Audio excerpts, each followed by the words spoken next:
Today, I am going to explain the sexy movie called The Mortuary Collection. Spoilers ahead. Watch out and take care. A small island town of Raven's End in the 1980s, where we see a young paperboy riding on his bicycle and delivering the newspaper. He stops near a mortuary and notices that nobody has collected the papers kept outside. So he goes to check and rings the doorbell. As no one answers, he brings out his camera and tries taking a picture, but he sees a man staring at him. The boy panics and attempts to run away, leaving his camera behind. The old man is a mortician named Montgomery Dark, who manages the Raven's End mortuary. Later that day, he gives a farewell speech at a young boy's funeral. After everyone leaves, a woman named Sam comes there and tries to open the boy's coffin. But Montgomery stops her and thinks she is also mourning the death of the boy. But Sam says that she saw the job advertisement outside and is interested to work at the mortuary. When Montgomery asks her if she has any experience in the field, Sam replies that she doesn't, but also adds that she is a fast learner. Sam checks out the place and is fascinated by Montgomery's book collection. When Montgomery reveals that they are his client's stories, Sam excitedly asks him to tell her a dark and twisted story. Montgomery agrees and tells her a story set in 1950 about Emma. Emma goes to the restroom during a party. She is a pickpocket who has just stolen the wallet of a man. After taking money from the wallet, she throws away the wallet and gets up to leave. But she hears a noise coming from the medicine cabinet and gets curious. Since the cabinet is locked, Emma uses a knife to pry it open. During the process, she ends up cutting herself. As she cleans the blood from her wound, something closes the cabinet. Emma curiously opens the cabinet again and is horrified to find a tentacled monster inside. Emma hurriedly closes it back and the creature stops moving after a while. She then quietly attempts to leave the room, but accidentally drops a pocket watch. The creature bursts out of the cabinet and grabs Emma. As the creature drags Emma inside the cabinet, Emma's bones break and she dies. The creature then drags Emma's lifeless body into the cabinet and shuts it. Sam finds the story interesting but isn't impressed by it, as she was expecting something more substantial. Montgomery tells Sam that he doesn't care about the validity of the story, but the message within. Sam checks out the rest of the house and comes across an old photograph of the previous morticians, where Montgomery is also there. Sam then tries to peek inside the boy's coffin, but Montgomery stops her and says that even he finds some stories unsettling to recount. So Sam asks him to tell her another story. Montgomery agrees and tells her a story set in the 1960s about a frat boy named Jake. Jake is preaching to some girls about the value of sexual liberation and that they are free to make love to anyone they want, as long as they use protection. He then passes out some condoms to them and invites them to a party later that night. But his true intention is to lure those girls into the party and make love with them. Sometime later, Jake comes across a young woman named Sandra, who is a freshman at the university. Jake approaches her and tells her about the social work he is doing at the university. He then invites her to his fraternity's party. Later that night, Jake and his friends arrive at the party. There, Jake sees Sandra, and the two don't waste any time and get into a room to make love. But Sandra asks Jake to put on a condom first. Jake does so, but he then secretly removes it while making love. The next morning, Jake wakes up and sees that Sandra is gone, and has written her number in the mirror. Afterwards, Jake notices some rashes on his lower abdomen. So he goes to the campus doctor for help. Jake discovers to his horror that he has a creature growing inside his stomach. Horrified, he calls Sandra and tells her to meet him immediately. As he is about to leave, he is caught in a surprise celebration by his fraternity buddies for sleeping with 67 women. However, they let him go when his water breaks.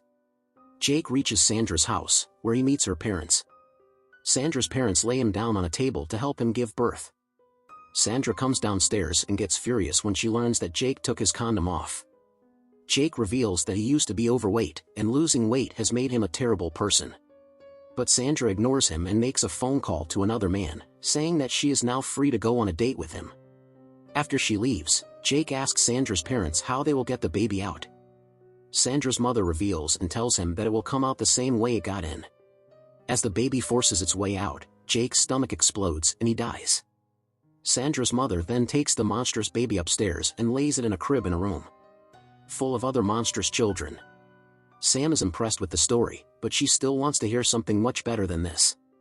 So Montgomery takes her to the embalming room, where he shows her the dead body of a young woman. Montgomery says that the woman has magnesium traces in her upper palate, which is common in catatonic patients.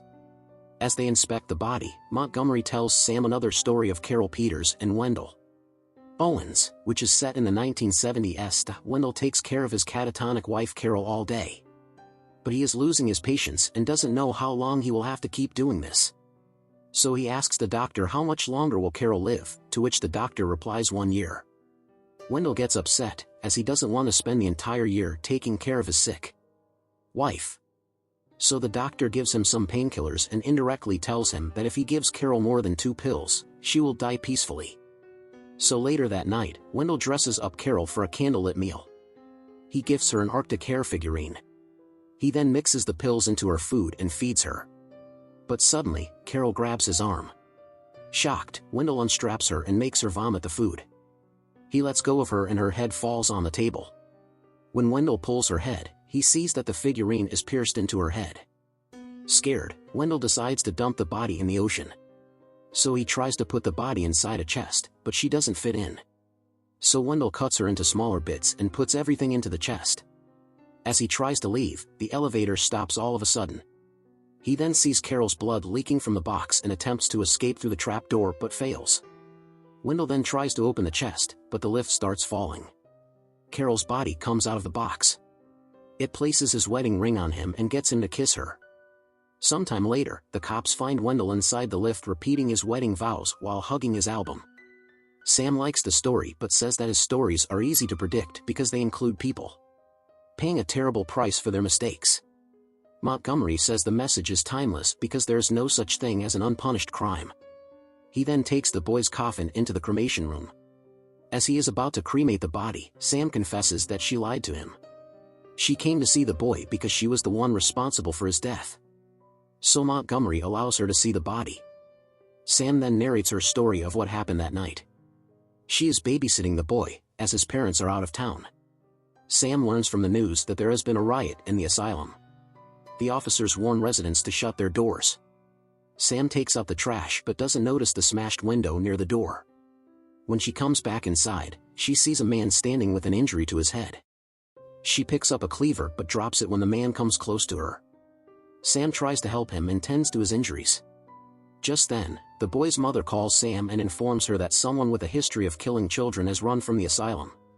Sam realizes that the man may be the serial killer. So she grabs his damaged hand and puts it in the meat grinder. But the man removes his hand and attacks Sam. He then enters the boy's room, but the boy is nowhere to be seen. Sam grabs a fire poker and attacks the man. But the man gets the upper hand and attempts to strangle her. Sam begs him to let her go and he does. Sam then pushes the man down the stairs and drops a television on his head to finish him off. The boy's parents return home and identify the dead man as the babysitter.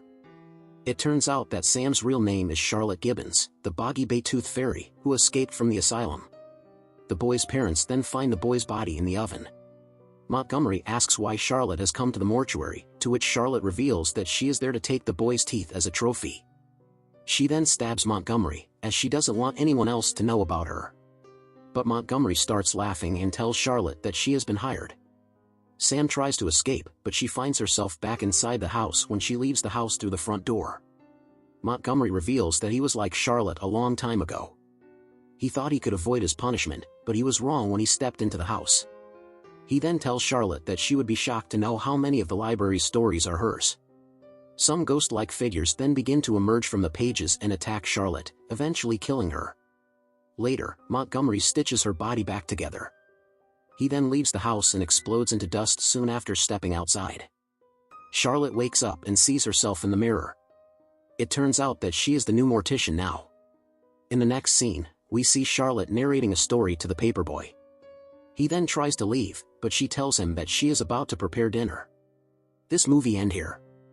Thanks for watching.